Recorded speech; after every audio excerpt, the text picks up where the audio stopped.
Welcome, dear Thriver, to Thriver TV. Today, I want to talk to you about the deepest, most insidious connection to a narcissist. Many people don't work out what it is, and I'm going to tell you what it is because it's not necessarily about the children, the property, or the finances. It goes much deeper than that. Rather, it's the connection you can't even see. It's the psychic connection. And a psychic connection with a narcissist, it's like being taken over by some vile psychic disease. It feels like black ink throughout your being, shards of ice through your veins, and a constant haunting of this person in your head and even as you sleep, and this unshakable feeling like your life force is being sucked out of you. It's weird, it's creepy, it's terrible, and it can make it feel literally impossible to break free, get your sanity, your soul, and your life back and rebuild your life. In my opinion, and with what I've seen over the last 15 years in the global recovery community, this is the hardest of all ties to break. And there are many people that are 30 or 40 years on who haven't even seen the narcissist for that amount of time, and they are still plagued by it. The truth really is this, that the battle that you've been in with a narcissist, it's not logical. It's a spiritual battle. It's a spiritual war, literally, for your soul. So, to understand this battle, it's important to really understand that the narcissist is a psychic vampire. As hard as it is to accept this might help you understand it. Narcissistic supply is about stealing another person's energy so that the narcissist can sustain their own life force. The metaphor of vampires, this myth, it is actually based on narcissism. Vampires needing human blood to survive because they, in the myth, they're the living dead. Narcissists, similarly, they're empty black holes. They're disconnected from source energy. Therefore, they don't have a higher power energy that's filling them up. They're empty. They're like an empty, dark soul, and they literally need to feed off other people's energy. So another metaphor that you could use is a black hole in space, which is gobbling up other celestial bodies, yet no matter what it gobbles up, it stays as a black hole. It's insatiable. Okay, so here it is. Narcissists get feeds of people's life force even years later. This is all going on in the unseen, the energetic world. Even if this person has not had any physical contact with the narcissist for decades, if you still think about the narcissist, if you're obsessing about them, feeling like they're still living on inside of you and that voice in your head, then you still have psychic cords in you which the narcissist is feeding off your life force. How do I know this to be true?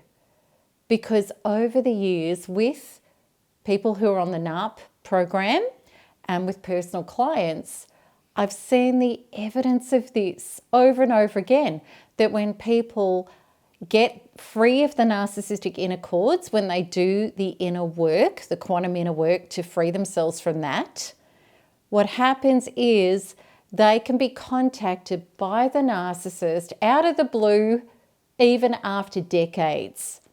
And it can happen immediately.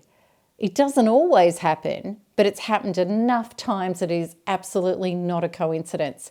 I've had it happen to clients in the actual healing when it happens. The message comes straight through. Because what happens is when the energy cord is released, when the connection is cut, the narcissist feels the drop in the connection, the narcissistic supply, and they can reach out to try and get it reinstated. So, you may ask, do they logically know this is happening? Are they conscious of it? Probably not. It's probably more unconscious and intuitive when it happens.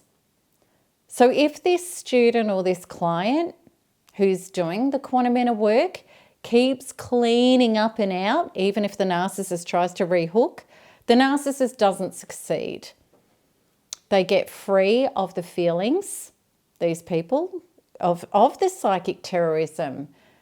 The feeling of the narcissist living under their skin starts dissolving away, and then they get their mind back, and they also feel an incredible resurgence of life force coming back, which includes joy, inspiration, motivation, and purpose. And that was absolutely my experience as well when I broke free from those inner psychic ties. So to understand this more, I'm going to really explain this to you in a way that I hope you can understand. And it's about parasites. How do parasites attach? Now let's get clear about this. Narcissists are parasites. They're parasitical, and they attach themselves to hosts in order to get a feed. And they can have many hosts going at once. So how do parasites get into people's systems? They do it through toxicity. Now, if you've ever done a parasite cleanse, which is a great idea to do, you would know that to get rid of parasites, you need to cleanse yourself. You need to detoxify. Because parasites, they're physical critters, and they go after things like toxicity in your being, which we get from sugar, junk food, heavy metals, etc. So if you're doing a cleanse, you're releasing your toxins. And if you then eat organic, alkaline type foods and you drink filtered healthy water, it's going to make your inner environment very unappealing to parasites because they actually thrive in acidic, toxic conditions. So how can we apply this same theory to psychic vampires? By understanding what toxic emotions are. Our toxic emotions that are trapped inside of us, our traumas, are the narcissistic, it's the narcissist food that they psychically attach to and they're feeding from.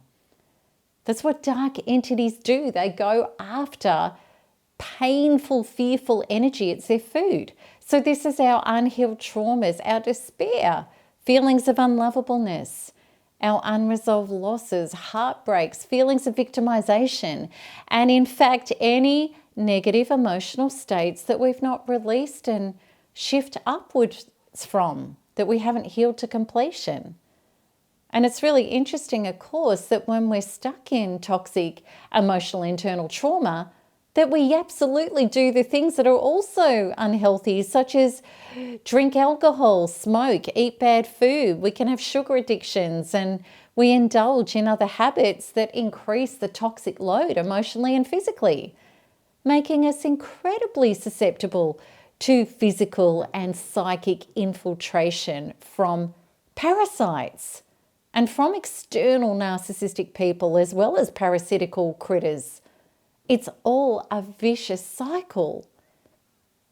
The most important detox of all time, in my humble opinion, is the psychic one on the emotional body, those inner traumas. Because when you get better on the inside emotionally, you just naturally do better. It's very simple. You start to choose better food, lifestyle, and people. So how do you detox psychically? Now that I've explained to you, it's a really important question. And now that I have explained to you what is really going on, I hope it resonates with you. I hope it makes sense. And I want you to realize that just mere tie-cutting visualizations, which a lot of people do spiritually, you are going to need to keep redoing and redoing and redoing it because it's not enough.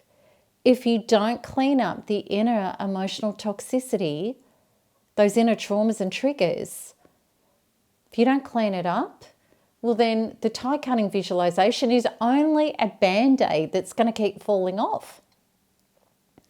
And I would love to show you how to durably and truly clean up this inner toxicity so that you can effectively exercise, like cast out the narcissist from your body, from your mind, and go totally free from their psychic ties. Because when you do that, your involvement that you had with them becomes like a memory of a memory. It's like it happened to somebody else.